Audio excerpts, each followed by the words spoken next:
बिस्मिल्लाहिर्रहमानिर्रहीम।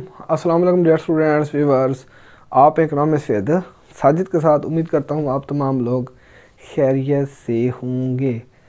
आज का हमारा क्वेश्चन है, given the group data find inter quartile range and coefficient of quartile range. Group 0-10, 10-20, 20-30, 30-40, 40-50। Frequency की वैल्यूज़ हमारे पास गिवन है 6, 25, 36, 20, 13।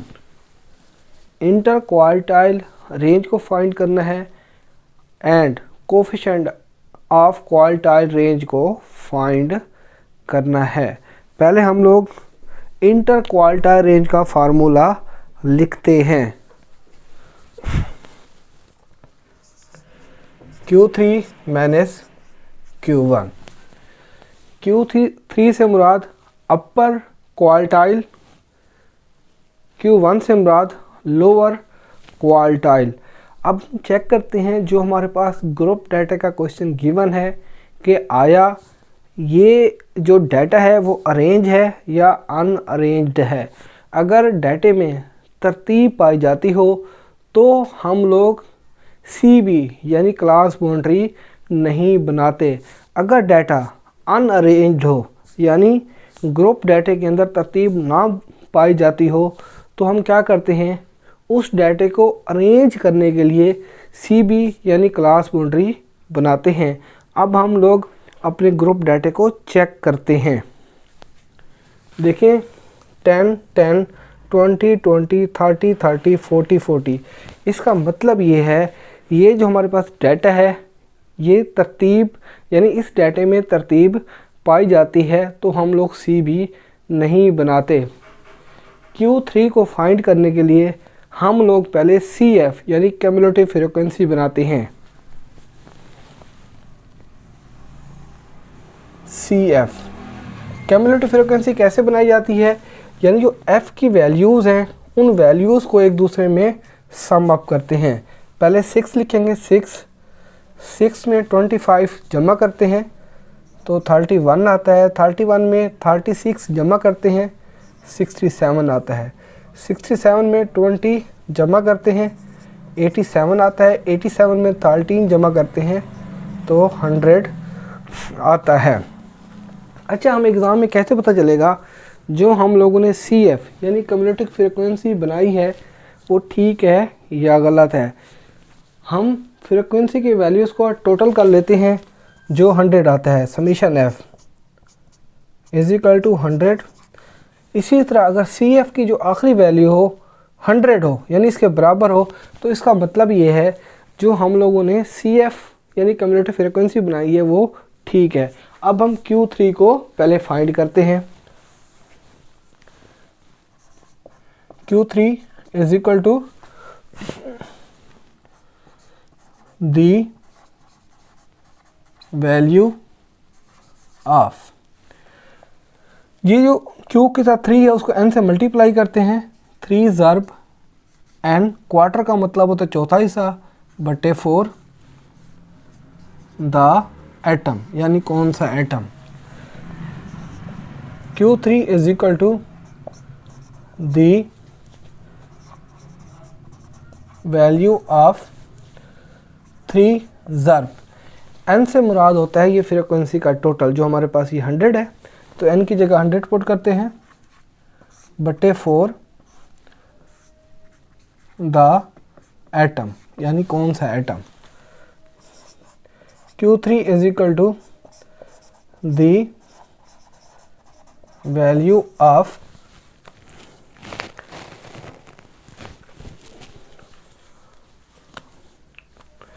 3 को 100 से मल्टीप्लाई करते हैं तो हमारे पास 300 आता है। 300 divided by 4 the item. Q3 is equal to the value of 300 को 4 पे डिवाइड करते हैं तो 75 आता है। 75 द एटम। अब हम 75 को CF में यानी क्यूमुलेटिव फ्रीक्वेंसी में चेक करते हैं कि 75 किस वैल्यू के अंदर मौजूद है। 75 6 में हो सकता है, नहीं हो सकता, 31 में हो सकता है, नहीं हो सकता, 67 में हो सकता है, नहीं हो सकता, 87 में हो सकता है 75। तो ये वाला हम ग्रुप लेंगे। अब हम Q3 का दूसरा फार्मूला लिखते हैं। Q3 is equal to L plus H/F 3 ज़रब N बटे 4 मैंने इसका C से मुराद ये 87 से जो ऊपर वाली वैल्यूज़ होती है उसे हम C कहते हैं, ये C है। L से मुराद लोअर लिमिट, H से मुराद क्लास का इंटरवल यानी वक्फा, F फ्रीक्वेंसी, 3 प्लस N बटे 4 जो उसका आंसर है 75 यहाँ पे पुट करेंगे। मैंने C से मुराद 87 से ऊपर वाली वैल्यू। अब हम इन तमाम वैल्यूज़ को फार्मूले के अंदर पुट करते हैं। 87 के सामने चेक करते हैं, इसे कहते हैं ये वाली साइड लोअर लिमिट होती है और ये वाली साइड अपर लिमिट होती है। 87 के सामने 30 क्या है, ये हमारे पास लोअर लिमिट है, तो L की जगह 30 को पुट करते हैं। Q3 is equal to 30 plus H कैसे चेक करते हैं, ऐसे चेक करते हैं। 10 और 20 के दरमियान कितने का वक्फा है, 30 और 20 के दरमियान 10 का वक्फा है, तो 10 H की जगह पुट करते हैं। F से मुराद फ्रीक्वेंसी, उसी ग्रुप में चेक करते हैं जो हमारे पास 20 है, तो यहाँ पे 20 पुट कर देते हैं। 3 प्लस N बटे 4 का आंसर हमारे पास क्या था 75, तो यहाँ पर 75 को पुट करते हैं माइनस C यानी यहाँ पे 67 को पुट कर देते हैं 67। Q3 is equal to 30 plus 10/20 ज़रब 75 में से 67 को लेस करते हैं तो हमारे पास 8 आता है। Q3 is equal to 30 plus 10 को 8 से मल्टीप्लाई करते हैं तो 80 आता है, divided by 20। Q3 is equal to 30 plus 80 को 20 पे डिवाइड करते हैं तो 4 आता है। Q3 is equal to 34। Answer हमारे पास क्या है जी 34। अच्छा, अब हमें एग्ज़ाम में कैसे पता चलेगा जो हम लोगों ने आंसर फाइंड किया वो ठीक है या गलत है। अब हम इसी आंसर को अपने ग्रुप में चेक करते हैं जो हम लोगों ने ग्रुप लिया था। अगर आंसर 30 और 40 के दरमियान आ जाता है तब हमारा आंसर ठीक है। अगर आंसर 30 से कम या 40 से बढ़ जाता है तब हमारा आंसर गलत है। अगर आंसर 30 या 40 आ जाता है तब भी हमारा आंसर ठीक है। इसका मतलब ये है जो हमारा आंसर है वो बिल्कुल एक्यूरेट है। 34 है, 34, 30 और 40 के दरमियान आ जाता है। यहाँ पे लिखते हैं Q3 का answer, Q3 is equal to 34। अब Q1 को फाइंड करते हैं। Q1 का फार्मूला लिखते हैं, Q1 is equal to the value of 1 को n से मल्टीप्लाई करेंगे, 1 ज़रब n बटे 4 था item. Q1 is equal to the value of 1 ज़रब n की जगह 100 को पुट करते हैं, 100 बटे 4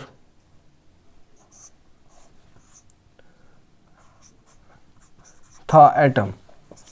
Q1 is equal to the value of 100 को 1 से मल्टीप्लाई करते हैं तो 100 आता है, डिवाइडेड बाय 4 था item. Q1 is equal to the value of 100 को 4 पे डिवाइड करते हैं तो 25 आता है, था एटम। देखिए, आप लोगों ने एग्ज़ाम में ये एज अ नहीं डालना है बल्कि पूरा सेंटेंस लिखना है। अब हम 25 को चेक करते हैं CF में कि 25 किस वैल्यू के अंदर मौजूद है। 6 में हो सकता है 25 नहीं, 31 में यानी 31 में 25 हो सकता है, तो ये वाला ग्रुप लेते हैं। Q1 का दूसरा फार्मूला लिखते हैं, Q1 is equal to L plus H/F 1 ज़रब n/4 माइनस का c। c से मुराद 31 से ऊपर वाली वैल्यू जो हमारे पास क्या है 6 है। अब हम तमाम वैल्यूज़ को फार्मूले के अंदर पुट करते हैं। Q1 is equal to L से मुराद लोअर लिमिट। अब इस ग्रुप में चेक करते हैं लोअर लिमिट की वैल्यूज़ कौन सी है 10, तो L की जगह 10 को पुट कर देते हैं। 10 प्लस h यानी क्लास इंटरवल हमारे पास 10 है तो 10 को पुट कर देते हैं। अब हम फ्रीक्वेंसी को चेक करते हैं, उसी ग्रुप में देखते हैं फ्रीक्वेंसी की वैल्यू हमारे पास क्या है 25, तो यहाँ पे 25 को पुट कर देते हैं।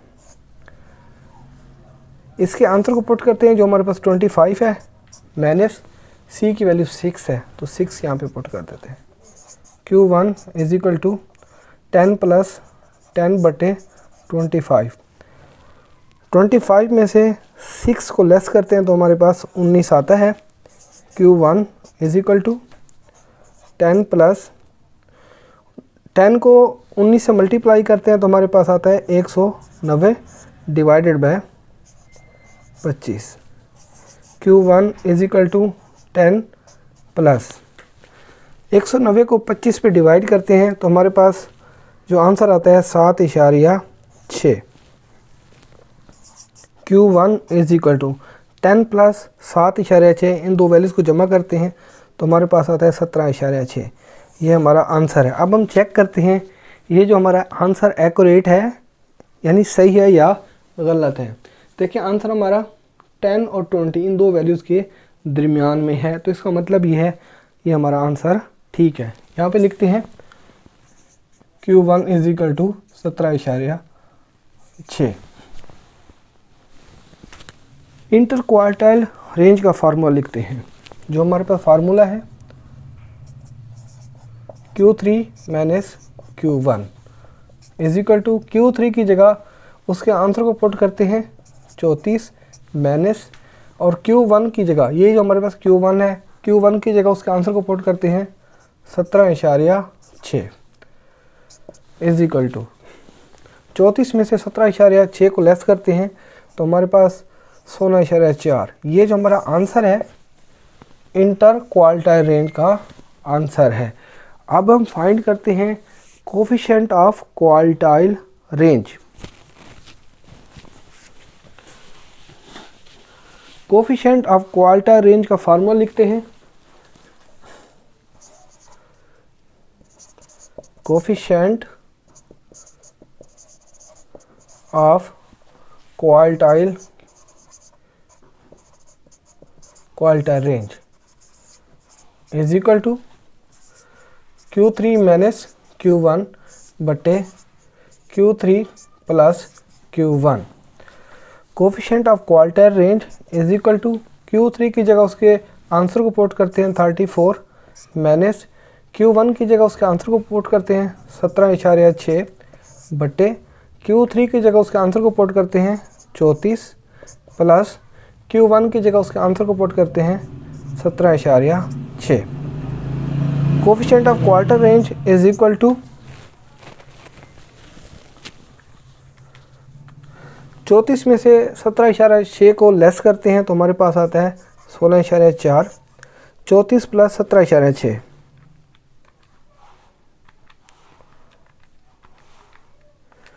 तो हमारे पास आता है जी 51.6। Coefficient of quartile range is equal to 16.4 को 51.6 पे डिवाइड करते हैं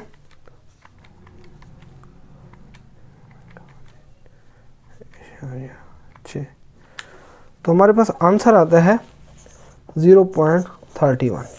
ये जो हमारा पास आंसर है कोफिशिएंट ऑफ क्वार्टाइल रेंज का आंसर है। व्यूअर्स मैं उम्मीद करता हूँ ये लेक्चर आप लोगों को बहुत आसानी से समझ आ जाएगा और आप लोगों से रिक्वेस्ट है काइंडली मेरे चैनल को सब्सक्राइब कीजिएगा और बेल आइकन को लाजिम प्रेस कीजिएगा ताकि आप लोगों को हर नई आने वाली वीडियो का नोटिफिकेशन मिल जाए। Thank you.